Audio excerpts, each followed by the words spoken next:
To start, I mean, I woke up, normal. So it was a very typical Thursday. Thursdays for me are heavy art days. I wasn't thinking about what that question really meant. Hi, I'm Luis Anchetta. I'm a student at Old Dominion University. I'm simultaneous membership program cadet with the Army Reserves. I remember the class. Yeah, so start like any other Thursday. We're doing combatant command briefs. That was my day to present. I get there a little early so I can work with the computer, make sure that everything on my presentation was working. Because Colonel Shah said one of the biggest detractors from presentations is like the management of the media. And after that, we started presenting. I would say I did a pretty good job at the presentation. And Colonel Shah, he was about to release us, just like, hey, have a good weekend. Probably the one day we stayed the entire class period just because we were doing presentations. Previously, he had mentioned that he was getting surgery, so he was saying how we may not see him as much during the spring break. Someone came in, just some random Joe.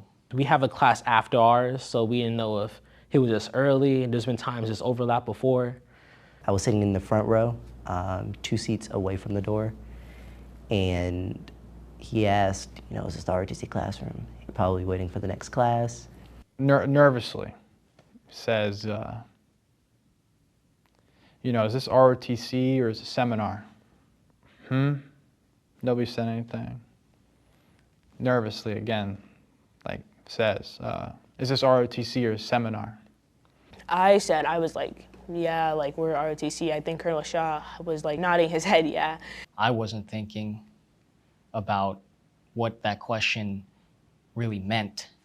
He reached down into his waist belt. He pulled out his gun. It was a Glock 44 .22 caliber.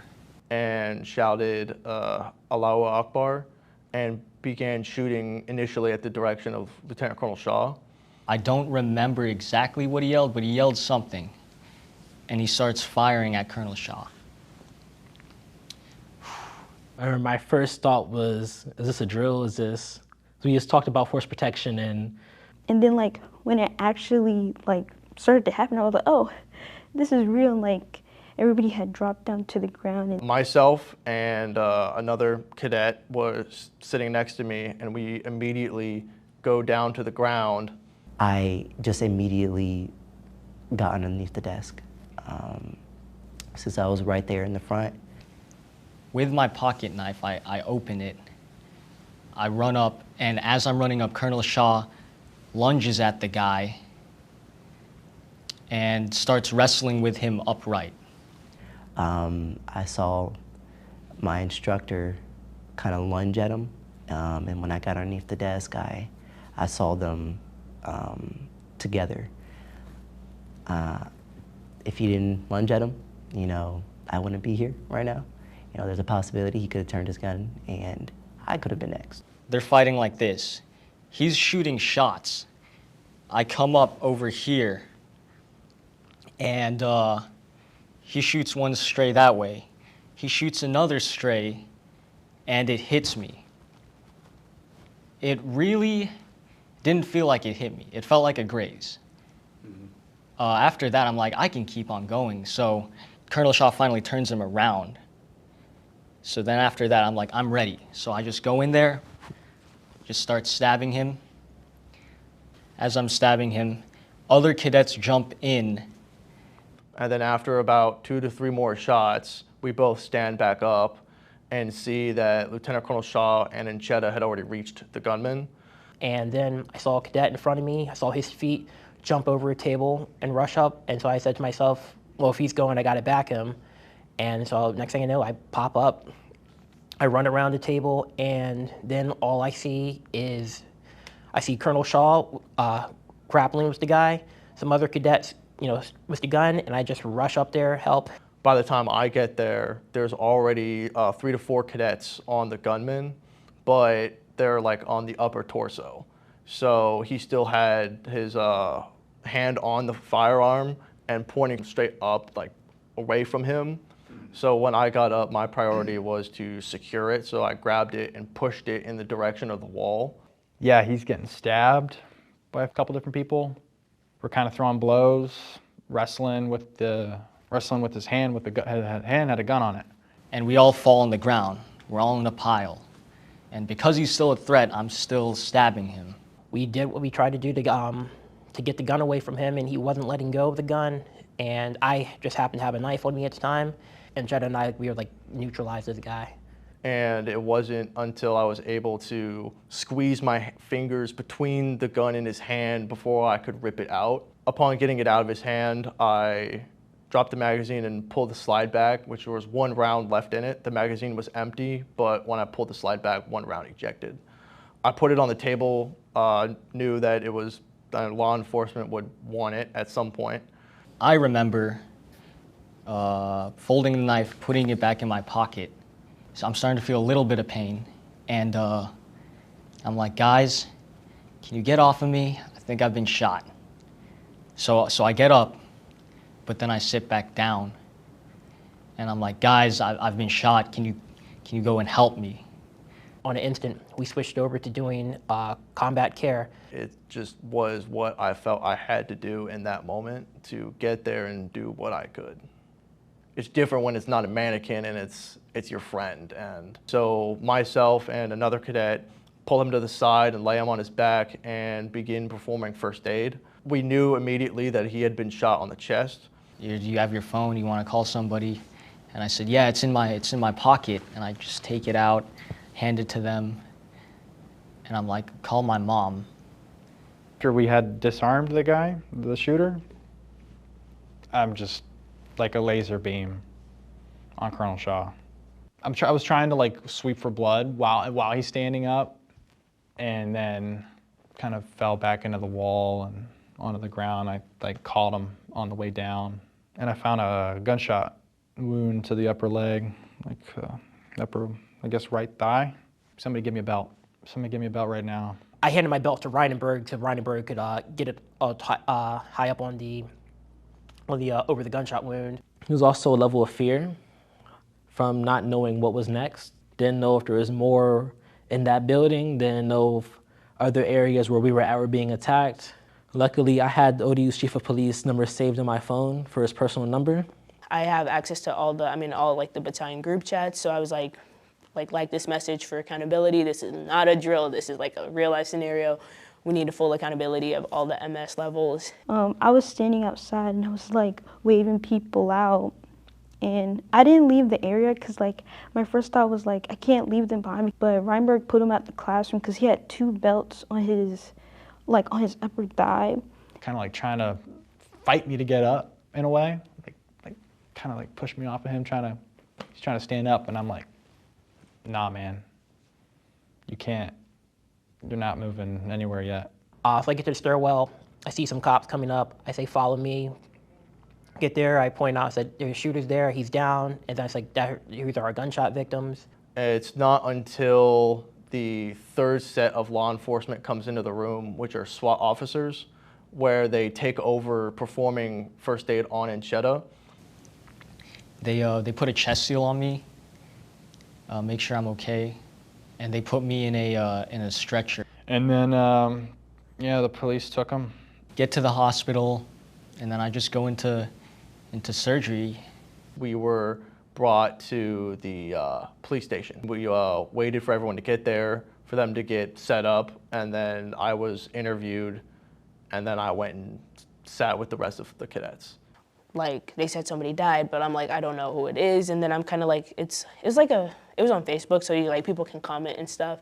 And so I saw somebody said the professor, and then that's when I called my cadre member, Captain Gonzalez, and I was like, oh, I'm watching this live stream, and they're saying that somebody died, and someone said it's Colonel Shah, and she was like, yeah, it's Colonel Shah.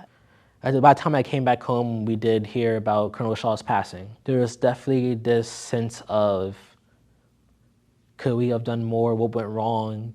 They did what they were trained to do. They went through the training. We all went through the training. We know how to apply a tourniquet. We know how to stop bleeding. We know how to stop a threat. You know, they they used what they learned and they saved one of the students, and they tried saving our instructor. I also like take solace in the fact knowing like he was conscious and awake for all of that. So he got to see all the training that he and the rest of cadre had been giving us for the past years. He got to see us instantly do that in action. But he got to see right then and there, he's like, hey, these guys didn't panic. They immediately switched over. He's a hero. He lunged at him, just wrestled with him, tried to save us. Colonel Shah used like the last of his strength to tackle that guy, and it gave us just enough time that we needed to be able to get on him, because he was able to set the example, and you closed the distance with the gunman, and we all followed in. And one of the last things he told my mom when they met this summer was that he would take care of me. He followed through on that word. There's a level of respect that I already had for him, but it's just infinitely deeper now, knowing that in that moment he did what he could to protect us.